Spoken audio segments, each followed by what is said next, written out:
Hello and welcome to News Round, a recap of stories that made headlines during the week. I'm Olumide Macaulay. The headlines. National Assembly asked President Buhari to declare bandits operating in the country as terrorists.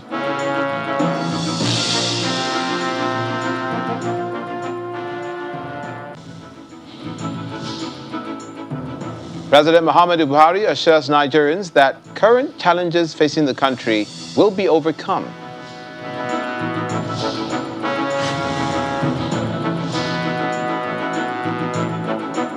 Court of Appeal in Abuja grants request of Lagos State government to be joined in suit challenging the collection of VAT by states. Plus,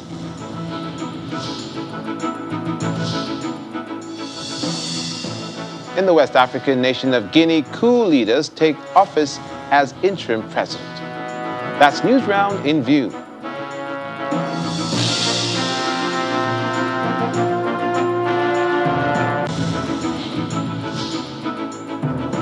News Round begins with security issues, and Senate is asking the president to declare bandits operating, especially in the northern parts of the country, as terrorists.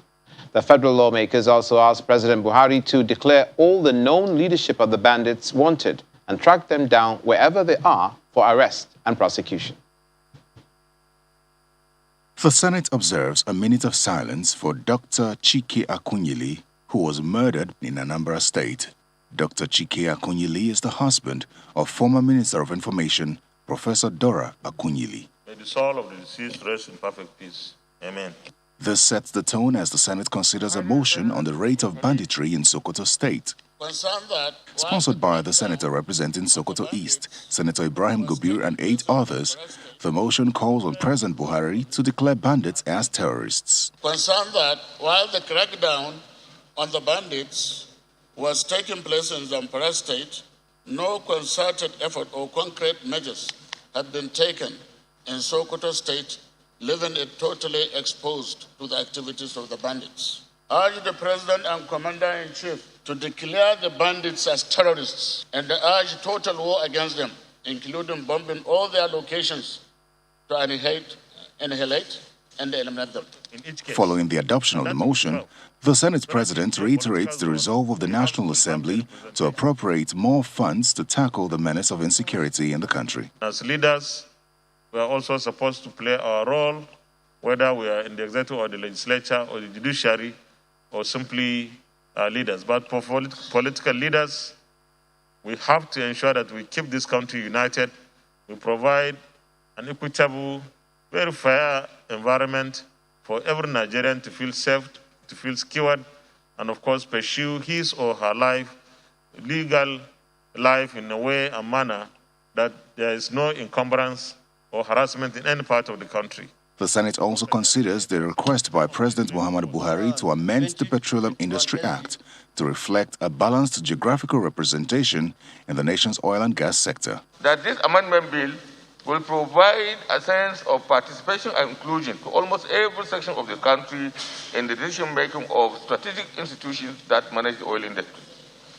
The enactment of this amendment will allow the increase on number of non-executive directors from 2 to 6. That is one person from each of the nation's 6 geopolitical zones. The bill is referred to the joint committees on upstream and downstream for further legislative action. The panel is expected to report back in 4 weeks. Barely a day after the Senate urged the president to declare bandits operating the country as terrorists, the House of Representatives is towing the same line, asking the president to proscribe them and their sponsors as terrorists. The matter was raised by the chairman of the House Committee on Defense, Representatives Babajimi Benson, who stated that this will officially bring the activities of bandits and their sponsors within the purview of the Terrorism Prevention Act.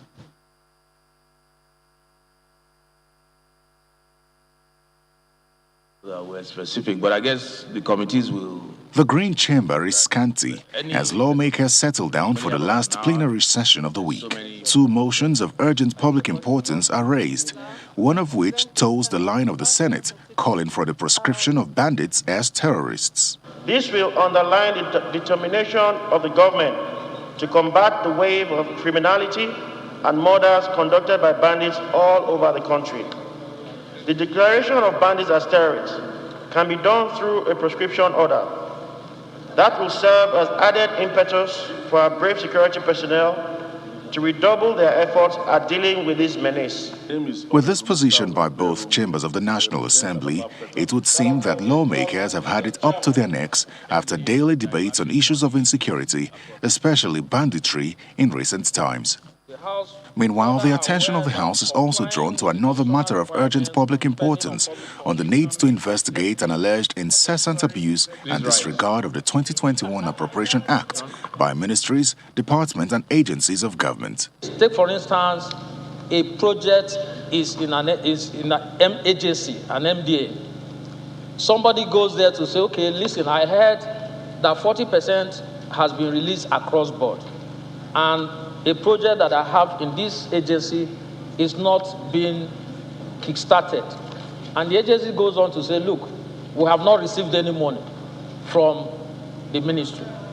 And the facts are there that across board, even without tagging, that monies have been released, and yet agency is claiming that they've not released it. The budget of the National Assembly of the government is a blueprint of what the government seeks to do and its priority areas. If you divert those monies to other projects, it's clearly economic sabotage.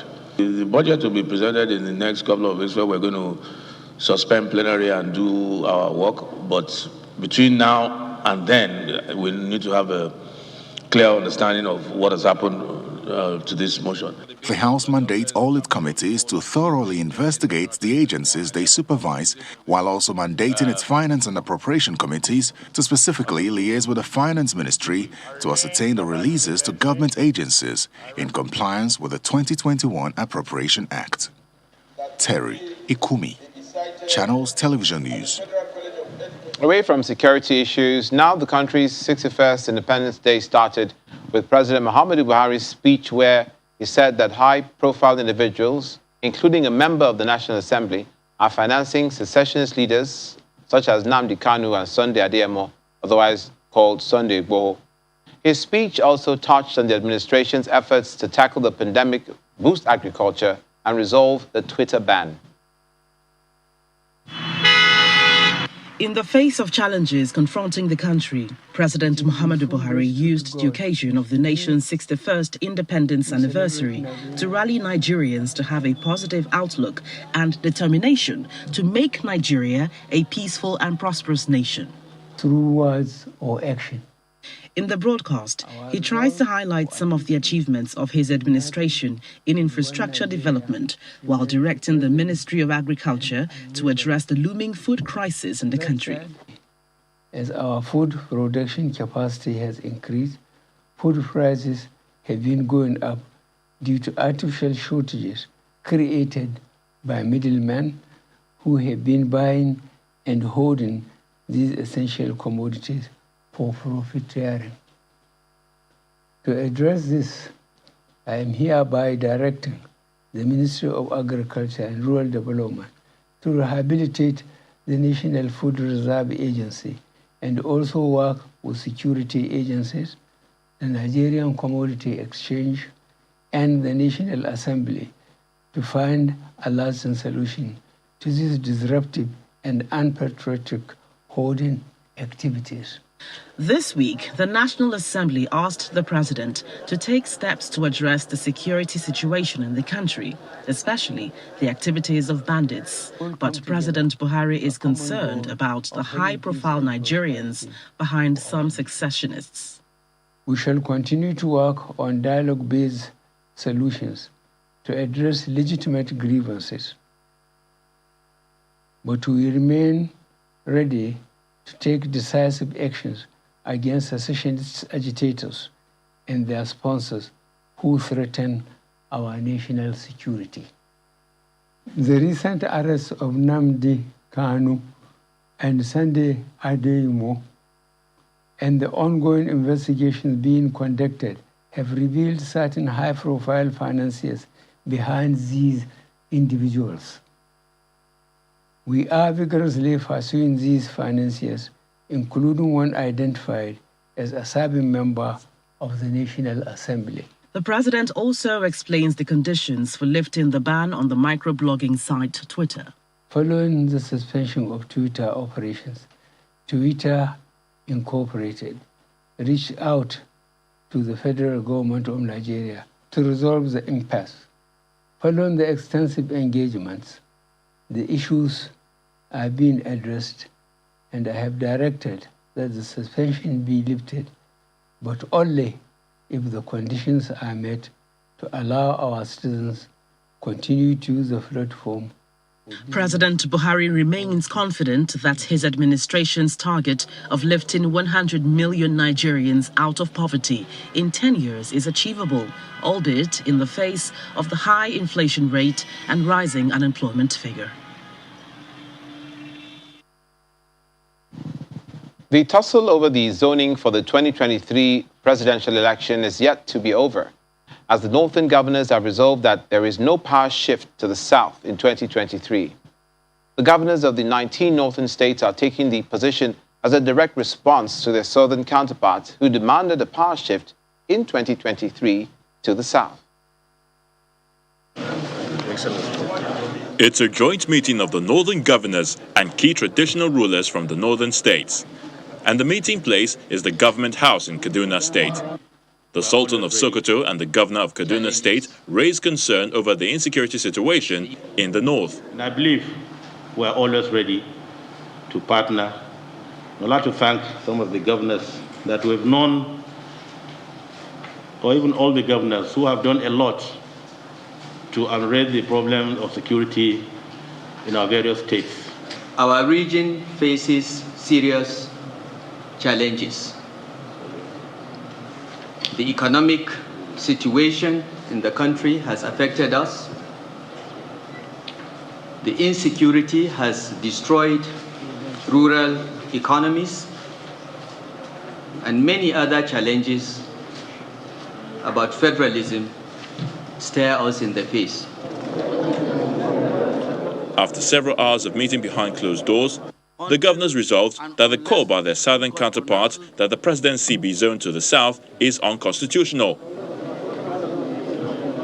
According to them, the 1999 Constitution, as amended, states that an elected president must meet the constitutional requirements, which include scoring majority votes and also score at least 25% of the votes cast in 2/3 of the states of the Federation. And nowhere is zoning allowed in the Constitution. The Forum unanimously condemned the statement by the Southern Governors Forum that the presidency must go to the south.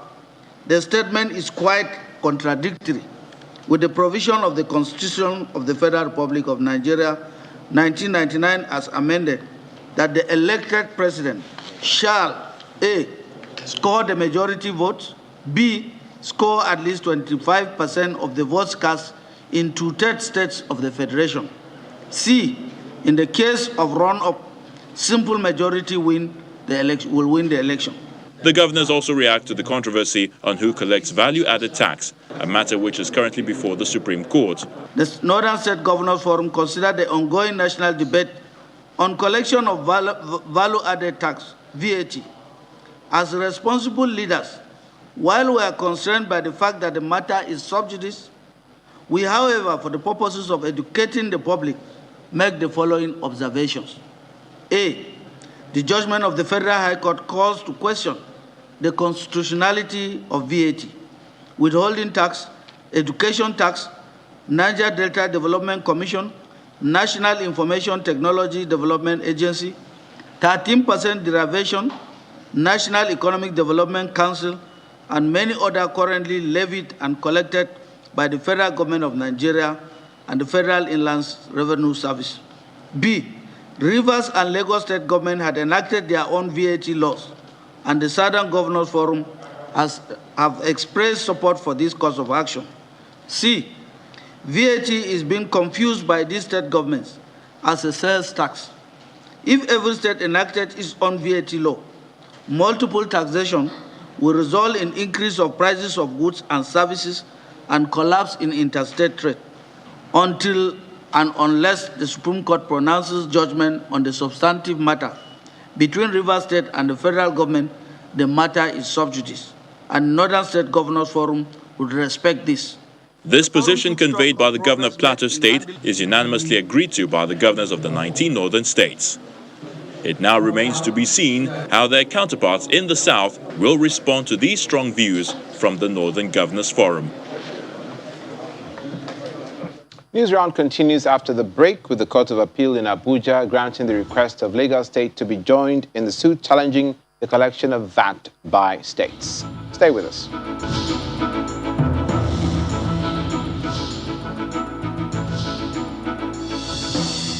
Welcome back to News Round. The value-added tax discourse has remained on the front burner for some time now, and the Court of Appeal in Abuja has granted the request of the Lagos State government to be joined in the suit challenging the collection of VAT by states.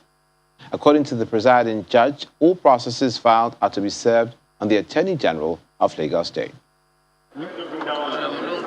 On September 10, a three-man panel of justices of the Court of Appeal in Abuja granted permission to Lagos State to seek to join the suit over the value-added tax collection between the Federal Inland Revenue Service, FIRS, and the Rivers State government in the interest of justice.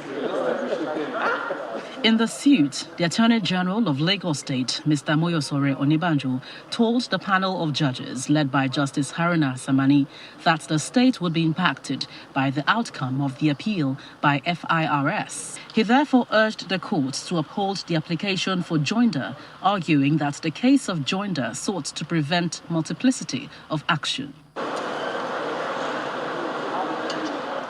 His position was supported by the counsel to the Rivers State government, but counsel to the FIRS, Mr. Mahmood Magaji, opposed the application for joinder while relying on Section 243 of the Constitution. He adds that the Lagos State government was not a party to the trial court in Port Harcourt, the Rivers State capital. The three-man panel of the Court of Appeal rejected the objections by the FIRS and the Attorney General of the Federation and proceeded to join Lagos State as a third respondent. Delivering his ruling, Justice Samani held that Lagos State had effectively shown that it has sufficient interest to protect by being made a party in the case. Well, the court has allowed the Honorable Attorney General of Lagos to join as third respondent in the appeal, and matter adjourned to 7th in Port Harcourt. When we get to Port Harcourt, we'll know what to do. The matter was never in Abuja. It's just because of vacation. And the matter is Port Harcourt. There's a division of Court of Appeal in Port Harcourt. And so we'll go to Port Harcourt. The court then ordered that all processes so far filed in the case be served on the Attorney General of Lagos State.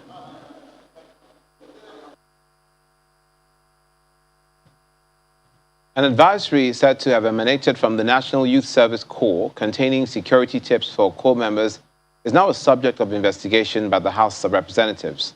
The matters raised by the minority leader, Mr. Ndudi Elumelu, expressed concern that the inclusion of the said section shows a complete collapse in the security system of the country.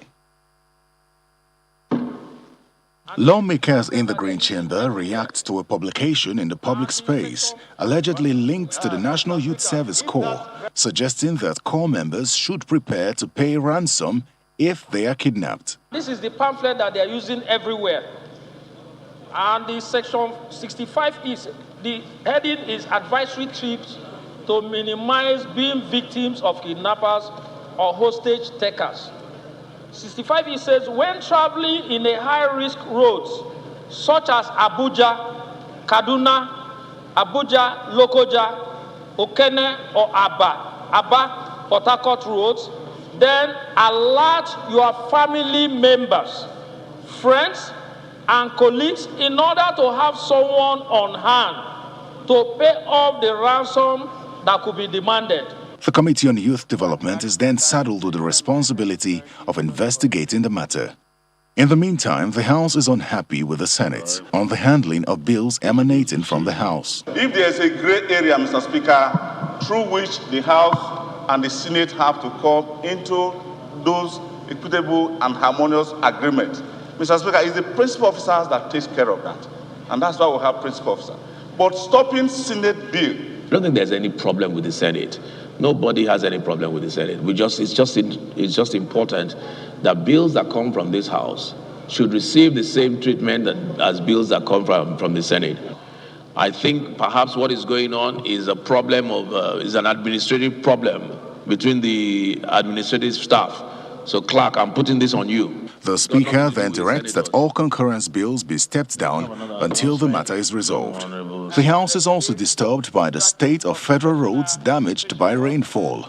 Worried that this existential threat is posing a danger to human safety and causing significant disruption to both economic and social activities, motorists and commuters are enduring untold hardship, and the security of lives and property of Nigerians have been greatly threatened considerably. And like the Senate, the House considers and approves the report of its Finance Committee on the Medium-Term Expenditure Framework and Fiscal Strategy Paper 2022 to 2024, leaving all proposed parameters unchanged. The House then approves the projected new borrowings of 4.89 trillion naira. Terry Ikumi, Channels Television News. The Federal High Court sitting in Abuja has barred the federal government from retrying the former governor of Abia State, Orjiu's Kalu, on the 7.1 billion naira money laundering charge the FCC earlier preferred against him. A judgment delivered by Justice Inyangekwo held that the Supreme Court did not, in the verdict it gave on May 8, 2020, order the retrial of either Mr. Kalu or his firm, SLOC Nigeria Limited. Justice Ekwo held that the Supreme Court only ordered the retrial of former Director of Finance in Abia State, Jones Udeogu, who was the appellant before it. Meanwhile, the anti-graft body later released a statement vowing to appeal the ruling, stopping it from retrying Senator Kalu. The former governor of Abia State, Senator Orjiu's Kalu, had filed an application through his legal team led by Senior Advocate of Nigeria, Mr. Kalu. His argument is that allowing the EFCC to try the Senate Chief Whip afresh on the same charge and same facts upon which he was earlier convicted and sentenced on December 5, 2019, will amount to double jeopardy. But the EFCC opposed the application, arguing that the Supreme Court had ordered the retrial of the former governor. Subsequently, the trial judge upheld the suit filed by Senator Kalu, challenging the proposed rearrangement. That the court has prohibited the federal government or any of its agencies from trying Dr. Joseph Kalu again, having done so before. I think that is the position of the judgment. The Supreme Court had an appeal on the matter and declared the original trial a nullity, but ordered the retrial of only one of the three defendants. And Dr. Joseph Kalu has no order of retrial pending against him from the Supreme Court. What we think is that is a triumph for the law. It's a triumph for the law. It's also a triumph for the Constitution.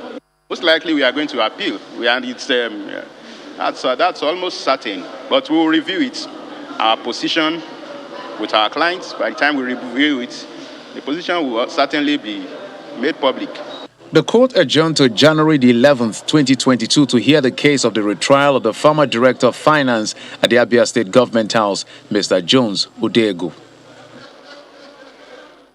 And News Round ends with the swearing-in of Guinea's interim president, military leader Colonel Mamadi Doumbouya, held at the presidential palace in Conakry. The ceremony was attended by those who were invited only. Colonel Doumbouya led the coup that ousted President Alpha Condé earlier this month. He's expected to form a government in the coming weeks. At age 41, the military leader will become the Africa's second youngest head of state, the youngest being Mali's Colonel Assimi Goïta, 38 years of age, who led a coup against President Ibrahim Keïta. Colonel Doumbouya said his soldiers had seized power because they wanted to end rampant corruption, human rights abuse, and mismanagement. And that's it on News Round, a recap of stories that made headlines during the week. I'm Olumide Macaulay. Thank you for watching.